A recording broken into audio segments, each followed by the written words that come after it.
سب سے پہلے یہ جانو بلڈ پریشر تیز ہوتا کیوں ہے. نبی صلی اللہ علیہ وسلم نے فرمایا شیطان انسان کے بدن میں ایسے گردش کرتا ہے جیسے خون میں، جیسے انسان کے بدن میں نالیوں میں خون. یہ جس کو آپ لوگ بلڈ پریشر کہتے ہو نا، یہ حقیقت میں غصہ ہے. یہ کیا ہے؟ یہ کیا ہے؟ اور غصہ کس کی وجہ سے آتا ہے؟ غصہ آتا ہے شیطان کی وجہ سے. اچھا کبھی نا آپ بلڈ پریشر، اس کو میڈیکلی کہتے ہیں ہائپر ٹینشن، ٹھیک ہے؟ اور یہ جو غصہ ہے، سچ بتاؤ ہم کہتے نہیں مینوں ٹینشن نہ دے. اچھا بلڈ پریشر میں کیا ہوتا ہے؟ دل کی دھڑکن تیز ہو جاتی ہے. غصے میں کیا ہوتا ہے؟ دل کی دھڑکن تیز ہو جاتی ہے. بلڈ پریشر میں کیا ہوتا ہے؟ خون جو خون کی نالیوں پہ دباؤ ڈال رہا ہوتا ہے. بلڈ کہتے ہیں خون کو، پریشر کہتے ہیں دباؤ کو. اور جب غصہ آتا ہے تب کیا ہو رہا ہوتا ہے؟ وہی ہو رہا ہوتا ہے.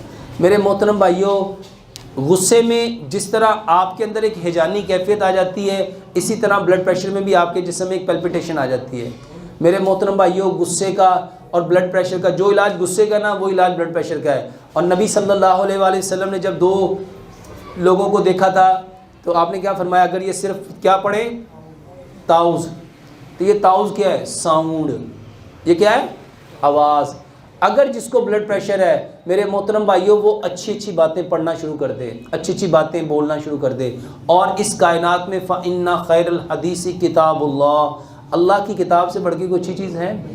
تو اگر بلڈ پریشر بڑھے تو بھائی صاحب سب سے پہلے وضو کرو، اور وضو کر کے قرآن کی تلاوت شروع کرو، اور دیکھو فرق پڑتا ہے کہ نہیں پڑتا. اس کے بعد لمبا سجدہ شروع کر دو.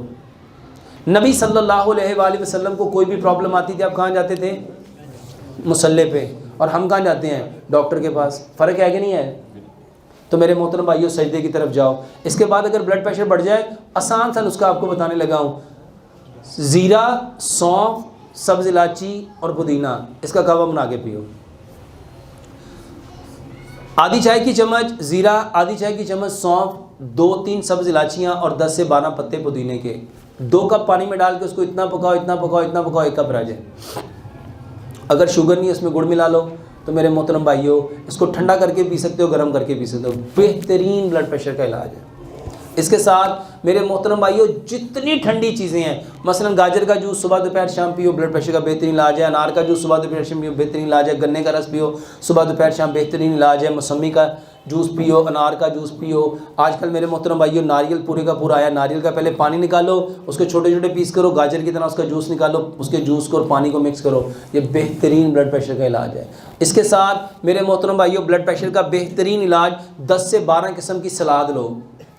گاجر لو، مولی لو، شلجم لو، کھیرا لو، پیاز لو، ٹماٹر لو، بند گوبھی لو، سلاد کے پتے لو، لال مولی لو، چقندر لو، اس میں سبز دھنیا کے پتے لو، پودینے کے پتے لو، لیمن لو، اور اس میں شملہ مرچ لو. اس کو چھوٹا چھوٹا کاٹ لو. ہر کھانے کے ساتھ میرے محترم بھائیوں آدھا کلو سلاد کا باؤل بناؤ. اس کو صبح بھی کھاؤ، دوپہر بھی کھاؤ. بہترین بلڈ پریشر کا علاج ہے. اگر آپ اس کو سائنٹیفکلی جاننا چاہتے ہو میں سائنٹیفکلی بتا سکتا ہوں، اس کو میڈیکلی جاننا چاہتے ہو میڈیکلی بتا سکتا ہوں. آگ جہاں ہوگی، جہاں آگ ہوگی اس کی ضد ہمیشہ مٹی ہے. جو چیز مٹی سے نکلتی ہے میرے محترم بھائیوں وہ آگ کی ضد ہے، وہ آگ کی. اور نالیوں میں جو شیطان ہے، نالیوں میں کون ہے؟ شیطان آگ ہے. اور آگ کو ہمیشہ کس سے ٹھنڈا کرنا چاہیے؟ پانی سے. یہ جتنی چیزیں سبزیاں نا ان میں بنڈل آف واٹر ہے، پانی ہے. یہ لے کے دیکھو انشاءاللہ بلڈ پریشر آپ کا نارمل ہو جائے گا. سبحانک اللہم و بحمدک اشہد ان لا